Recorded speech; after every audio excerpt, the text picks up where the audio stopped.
Okay, good morning, everyone. It was a long break in these classes, and so many things happened during these weeks. It's hard to return to routine, but I think the last thing we learned is so relevant to what's happening right now. So I may repeat what I said in the last class and emphasize the other side of the same idea. If you remember, we learned chapter 20 of Yehoshua in the last class that speaks about Arei Miklat, the refugee cities that were destinated to people who murdered by mistake, accidentally, to skip there and when they would be protected. And we talked about why it looks like so important. We show why it's so important, right? It's repeated many times in the Torah, and it's the only direct order of Hashem to Yehoshua that starts with the word "Vaydaber Hashem el Yehoshua lemor," like Moshe Rabbeinu. The only person in the Bible that is not Moshe Rabbeinu that is mentioned in this form was Yehoshua, and that was for what? To tell him this parasha.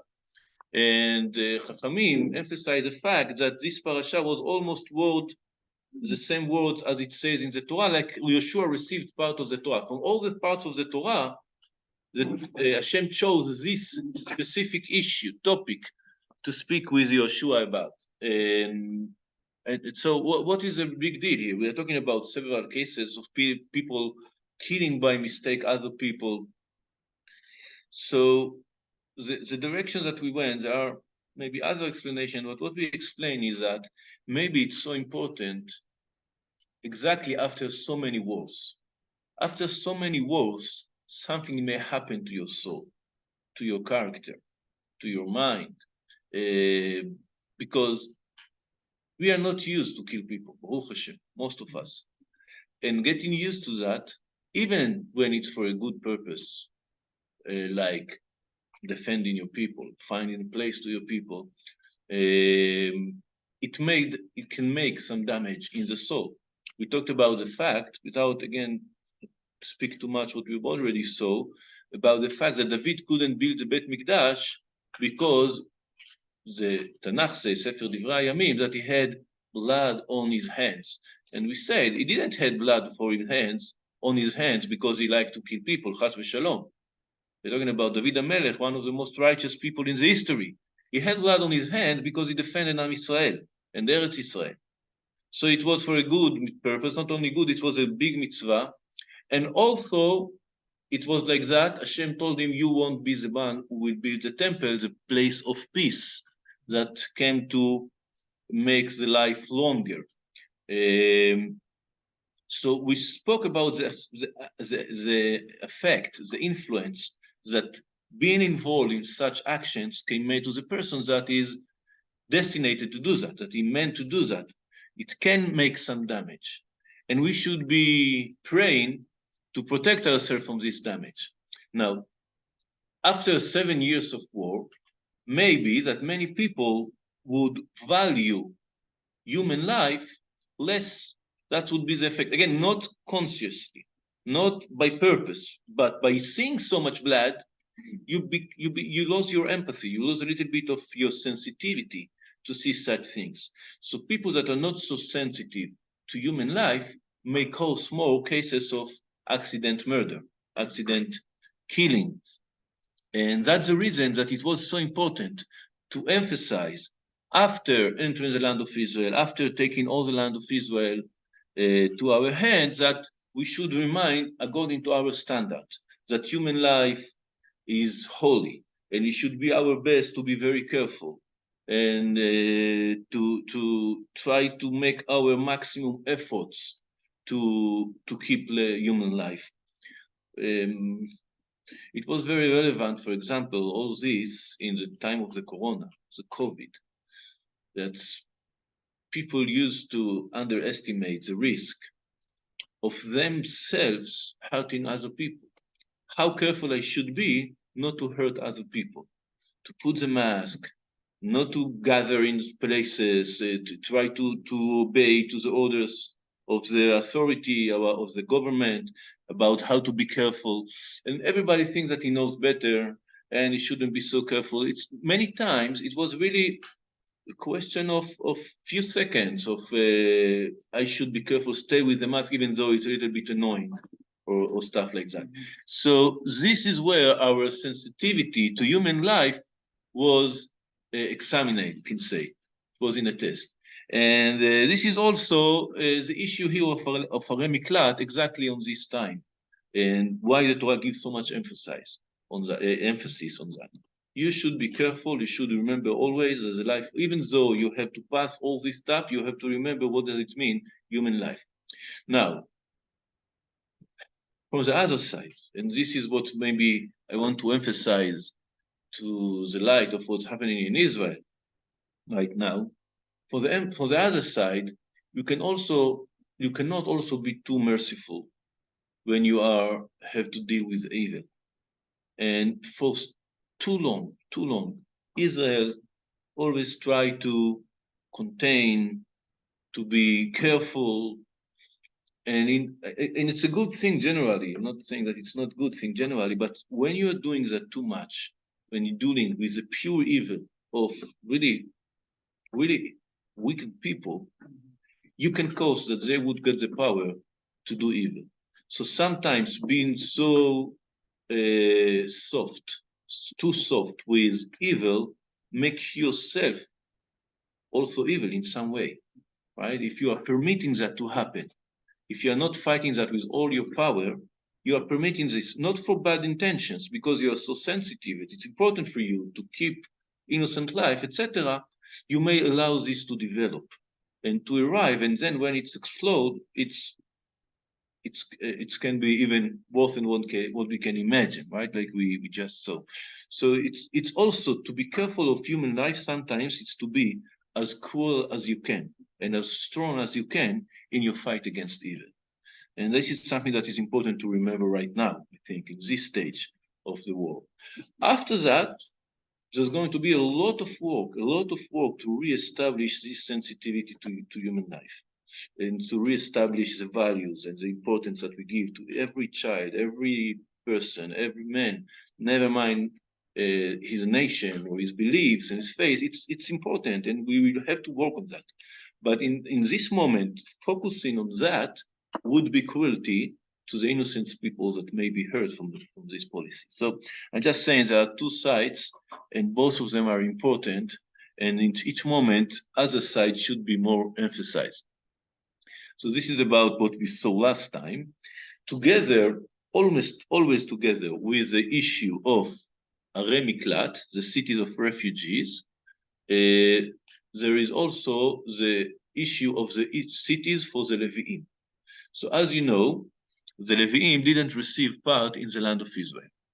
Why they didn't receive part in the land of Israel? There may be two reasons, one good and one bad. And we will speak about it in a moment. I just want first to read the chapter, and then we'll mention some ideas about what we are going to read. I know that, again, like I said several times, this is maybe the more boring part because we're just reading a list of cities, but I think it's important to read everything and to pass through everything, and then we'll see some ideas. So it says the family heads of the Levi'im approach the priest Elazar, Yehoshua, son of Nun, and the family heads of the Israeli tribes. So it starts with their approaching, and spoke to them at Shiloh in the land of Canaan. Why it is important to mention Shiloh? Which means, if you remember, in the time of the war, they were in Gilgal. After 7 years of war, when they started to divide the land, they went to Shiloh, right, by dividing. So, meaning after everybody was arriving to his place, and the Mishkan, the temple, the tabernacle was established in Shiloh. Why it's important? Because only when the tabernacle was in Shiloh, it started what we called Isur Bamot, meaning that until this point, it was allowed to make sacrifice all over the land. And the Levim didn't have the special position, the special role in the Israeli nation, right? In the state of Israel. And only after the tabernacle arrived to Shiloh, that when they started to be forbidden to do that in any other place, and all the works, the service of Hashem was concentrated in Shiloh, so the Leviim started their work. As they started their work, they were deserved to receive their part in the land of Israel. Okay, we will see a little bit more about this later. So it's say, and spoke to them at Shiloh in the land of Canaan as follows: Hashem commanded through Moshe that we be given towns to living alone with their pastures for our livestock. Meaning not only the cities and all around the cities. So the Israelites, in accordance with Hashem's command, assigned to the Leviim out of their own portions the following towns with the pastures. That means it's not true to say that the Leviim didn't receive any part. They received part. It's in your case, it's your homeland, right? So it's not true that you won't receive anything. Okay, you will receive Bezrat Hashem, but it's not like a one place. It was spread all over the land of Israel. This is also important. Why it's important that the Levim would be spread because of the spiritual role in Am Israel. They have to be the one who teach Torah. So you cannot teach Torah only in Bnei Brak or only in Jerusalem. You must teach Torah all over the land of Israel. So they should be divided and spread all over the country. So the Israelim gave them portions from their own nachala, inheritance. And then it's also divided by families and by tribes, meaning that certain families of Levi were with certain tribes of Am Israel. And it's divided, if you remember how many sons Levi had, the father of the tribe, Levi had 3 sons, Gershon, Kehat, and Merari. Kehat, from the family of Kehat came Moshe and Aaron and Miriam, and Aaron became the Kohanim. So today we have Kohanim and Leviim, but Kohanim actually are also Leviim. They're also part from Shevet Levi, and they didn't receive any part in the land of Israel. But they are separated from the Leviim. We have 3 levels: Israelim, Leviim, and Kohanim. Kohanim are part of Shevet Levi, but separated from them, as the same as Shevet Levi is part of Am Israel and separated from them. So also in this dividing towns between the Leviim, we have 3 parts to the 3 sons of Levi and 1 special part to the Kohanim. And that's what it says. The first lot among the Leviim fell to the Kehatis clans, to the descendants of Aaron, of the priest Aaron. They fell by lot 30 towns from the tribes of Yehuda, the tribe of Shimon, and the tribe of Binyamin. Why from these tribes? These tribes are around Jerusalem.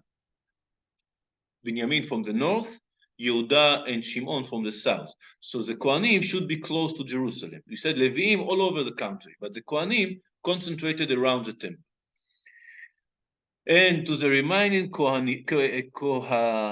Kehatites, meaning people of Kehat, the fall by the lot 10 towns from the clans of the tribe of Ephraim, the tribe of Dan, and half tribe of Menashe. So these are a little bit more around, right? To the Gershonim, they fell by lot 13 towns from the clans of the tribe of Issachar, and the tribe of Asher, and the tribe of Naphtali, and the half tribe of Menashe in Bashan.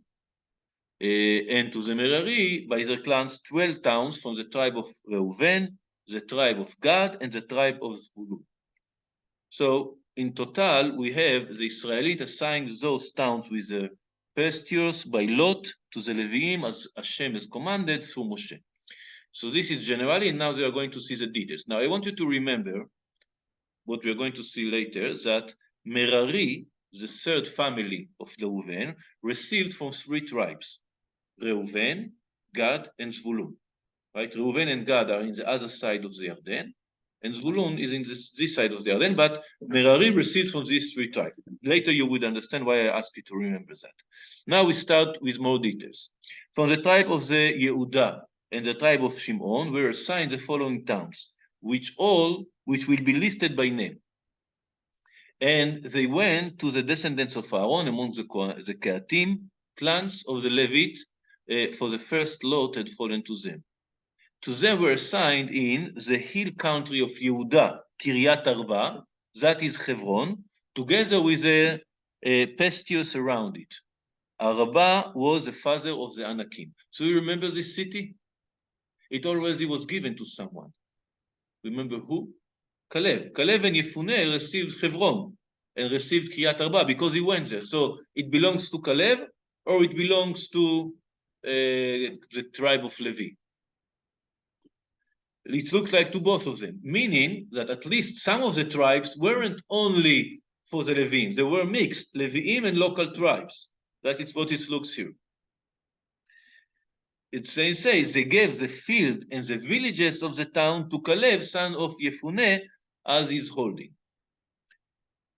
But to the descendants of Aaron, the priests, they assigned Hebron, the city of refuge, for manslayers, together with its pastures, Livna, with its pastures, and Yatir with its I said that correctly, pastures? Pastures. Eshtamoa with its pastures, Cholon with its pastures, Dvir with its pastures, Ain with its pastures, Utah with its pasture, and Bet Shemesh with its pasture, 9 towns from those 2 tribes.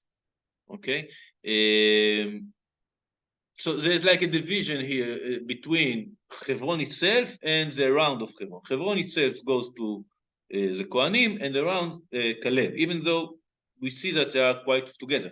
And we see something interesting else, that the Leviim also received a Miklat, the city of refugees that we saw last time, are part of the 48 cities that were given to the Leviim. Okay, so we'll see that later. Okay, that's for the first tribe. And then from the tribe of Benjamin, Givon with his pastures, Geba with his pastures, Anatot with his pastures, and Almon with his pastures, 4 towns, all the towns of the descendants of Aaron Cohen, 13 towns with their pastures. And so this is the first part. The second part, as for the other clans of the Kehatim, the remaining Leviim descendants from Kehat, the towns in the lot were from the tribe of Ephraim. They were given, again, in the hill of country Ephraim, Shechem, the city of refuge, for manslayers, with its captures, Gezer with its captures. So again, we see that the Leviim received the cities of refuge. Another interesting thing, Gezer, we mentioned several times, wasn't really in the hand of Am Yisrael until much, much later. So here we see more than cities that was actually given to the Leviim, the plan, what cities are going to be given to them. Because in this moment, Gezer is still not in the hands of Am Yisrael. Okay. Kivtzaim, I will read that in Hebrew, you know, Migrashea is pastures, okay? Just easier word for me. ואת קבציים ואת מגרשיה, ואת חורון ואת מגרשיה, ערים 4. וממטה דן, את אלתקה ואת מגרשיה, את גבטון ואת מגרשיה, את איילון ואת מגרשיה, ואת גת רימון ואת מגרשיה, ערים 4. ומחצית מטה מנשה, תענך ואת מגרשיה, את גת רימון ואת מגרשיה, ערים 2. כל ערים 10 ומגרשיהן למשפחות בני קהתי הנותרים. So meaning that the Kohanim received 12 cities, the rest of Kehat received another 10 cities. ולבני גרשון, now the sons of גרשון, משפחת הלווים, מחצי מטה מנשה את עיר מקלט הרוצח, again, the refugee city of גולן, בבשן, ואת מגרשיה, ואת באשתרה ואת מגרשיה, הערים 2, ומטה יששכר את קישון ואת מגרשיה, את דוברת ואת מגרשיה, את ירמות ואת מגרשיה, את עין גנים ואת מגרשיה, הערים 4. וממטה אשר את משעל ואת מגרשיה, את אבנון ואת מגרשיה, את חלקה ואת מגרשיה, ואת רחוב ואת מגרשיה, הערים 4. וממטה נפתלי, now again the tribe of נפתלי, מקלט הרוצח, את קדש בגליל, the refugee city, קדש.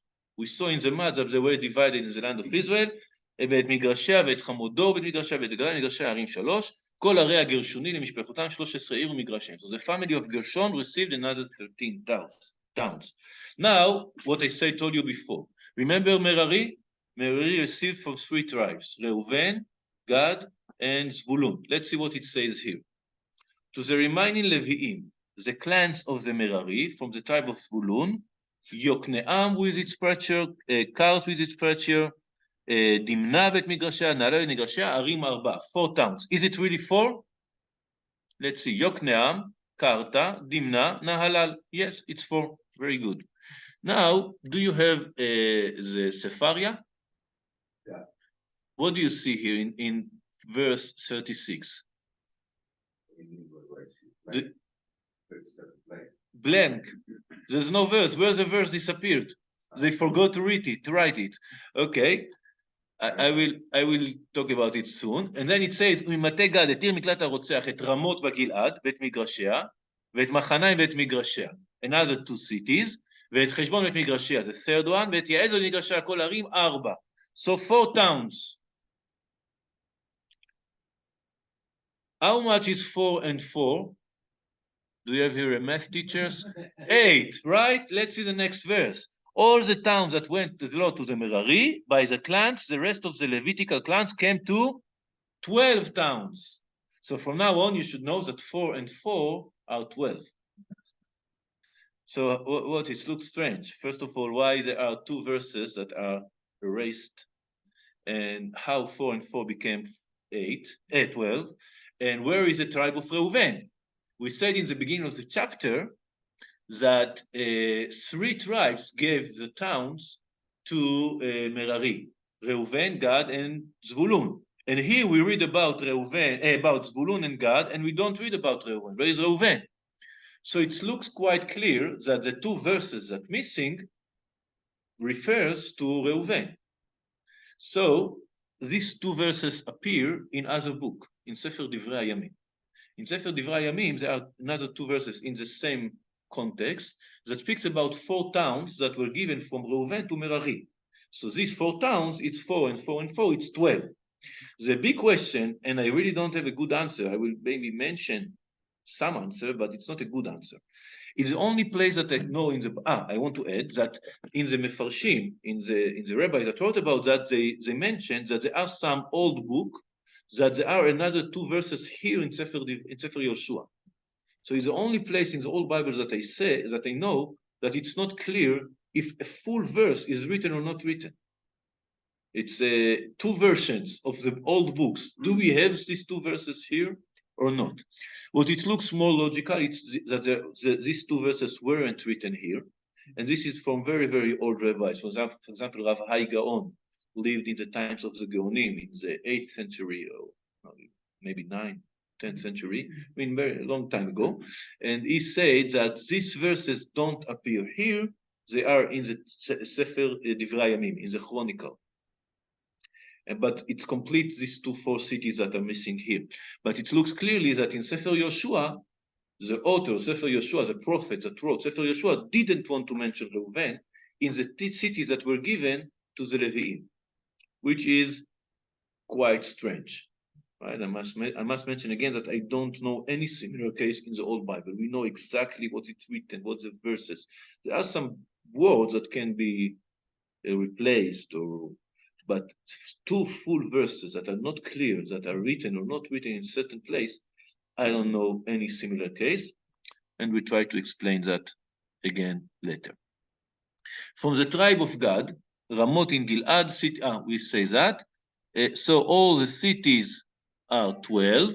All the towns of the Leviim within the holding of the Israelim came to 48 towns with their pastures, meaning 12 tribes. Each tribe gave 4 cities. We have 48 cities. Israel was given the whole country that God had sworn to the father to assign them. They took possession of it and settled in it. Hashem gave them rest of all sides, just as had been promised to the fathers on oath. Not one of all their enemies withstood them. Hashem delivered all their enemies into their hands. Not one of the good things that Hashem has promised to the house of Israel was lacking. Everything was fulfilled. Such a good ending to the book. Unfortunately, we have another 3 chapters. But, well, everything that promised was given, was done. Okay. Now, let's speak a little bit about the Arei Levi. So, like I said before, what are the reasons that the Leviim, Shevet Levi, the tribe of Levi, didn't receive part in the land of Israel?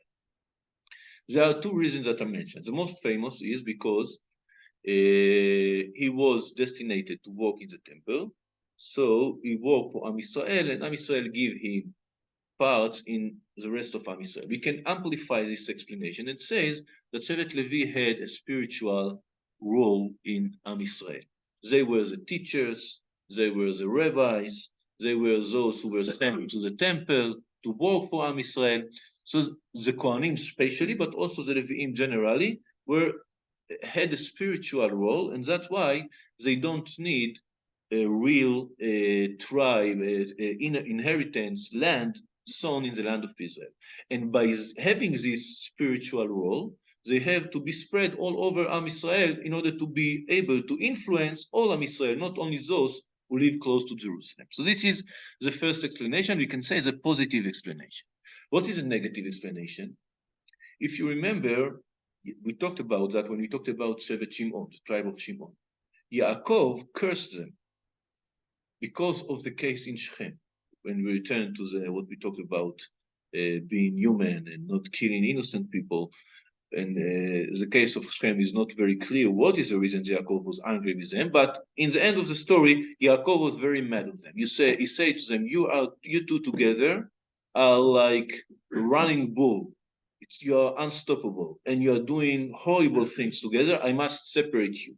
Not separate only between Levi and Shimon, but inside the tribe, you won't receive any part in the land of Israel. It looks like it's a punishment. It's not only that, you have a role, so you don't receive a part in the land of Israel. You are punished for being so, how do you say, someone that don't think, reckless, cruel, I don't know, militant. It's too dangerous to keep you together. I must separate you because you may use this power in a negative way. So this is the second explanation, which is also written. It's written in the bracha of Yaakov to the tribe before he died, and in the Mefarshim, Rashi explains that and others. So what was it? The positive explanation or the negative explanation? And I would add something else about Reuven. We mentioned that Reuven is missing here in the chapter. When Moshe, maybe I should have said something before. Another halachic detail that you should know that all the cities of the Leviim are also refugee cities, meaning it's not only 6 cities that were given to those who murdered by accident. Also, all the 42 cities has the same role. And we saw that all the 6 cities belongs to Shevet Levi. So we clearly see, and what's the difference between the 42 and the another 6? There are some differences. I don't want to enter to that right now. I just want to say that the responsibility of receiving these murderers and taking care of them was designated to the tribe of Levi. The people of the tribe of Levi that lived in the city were the one who should have received these people. They should take care of them and maybe educate them and maybe recuperate the situation. So they are related to that. And again, it looks a little bit strange that Shevet Levi, that was involved in killing all the city of Shechem, was the one who was responsible to these people who killed by accident. And here I want to add what I started to speak about Reuven.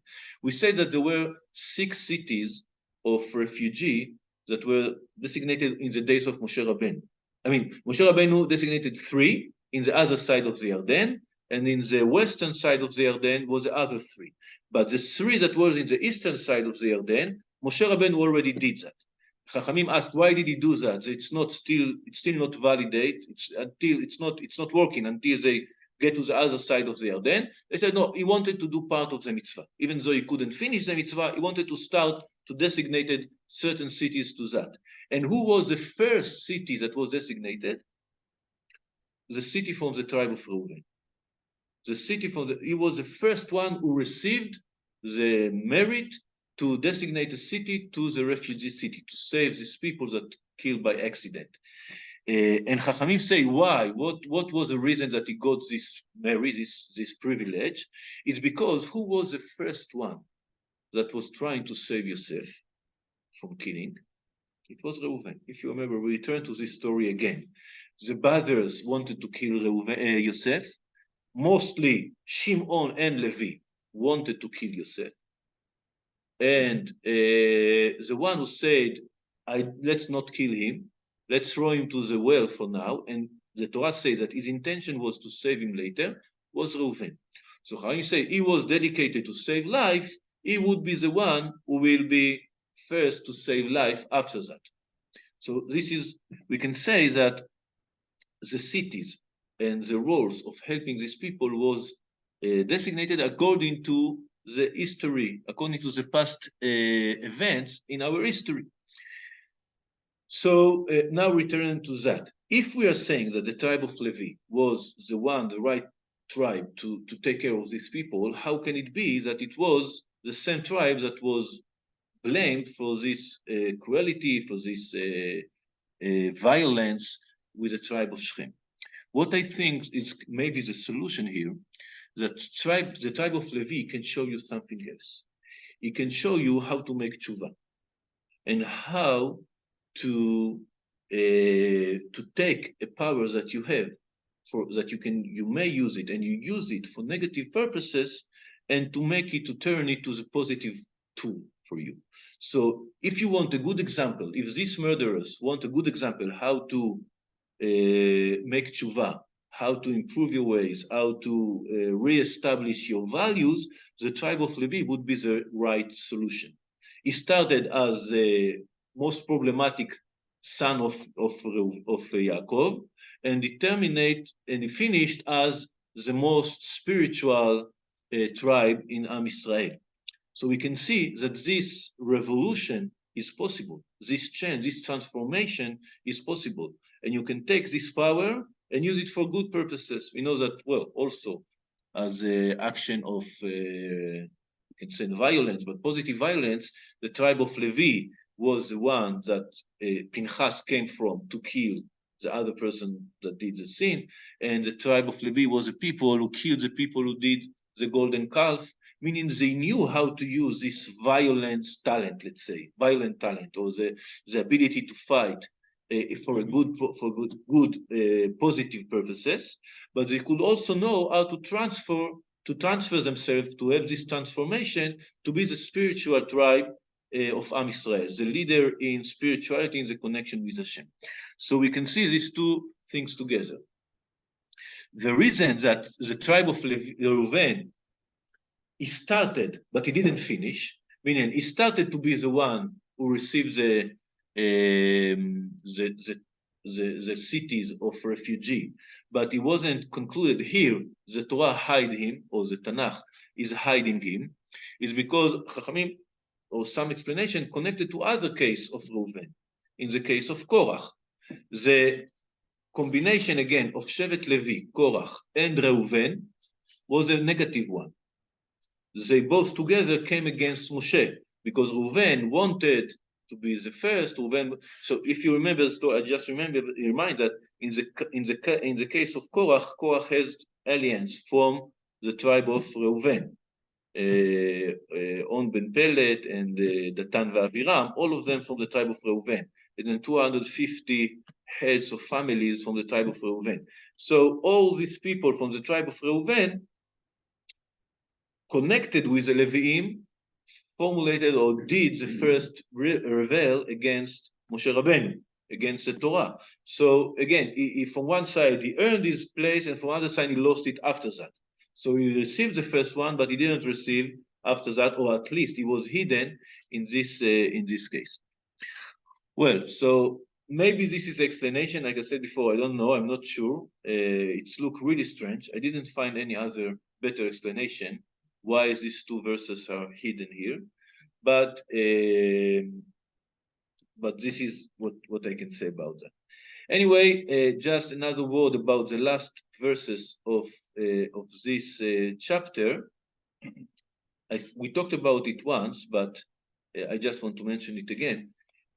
The academic investigation of the Bible want to say that the book of Yehoshua has two different authors, because in part of the book we say that Am Israel didn't finish to conquer all the land of Israel, and many people stay in the land of Israel. And from the other side, verses like this says Hashem gave everything that he promised, and Am Israel received all the land of Israel, and all the enemies were there weren't any enemies that withstood them, and it looks like a contradiction. So their solution is to say there are two different authors to that. And the simple and true solution. It's not that there are two authors. That's talking about two different aspects. You can say that generally all the land of Israel were in their hand, but there are some places that still need work, right? They didn't finish the work totally. Yes, the work, this verse speaks about from the side of Hashem, he gave them everything and all the opportunity to get all the land of Israel. They didn't finish the work. So it's not a direct conflict, contradiction between these two ways of describe the same reality. The same reality can be described in two different ways, that the two ways are correct and true. Okay, any comment, question? Okay, thank you. Soon we are going to finish the Sefer, Bezrat Hashem. Let's stop there.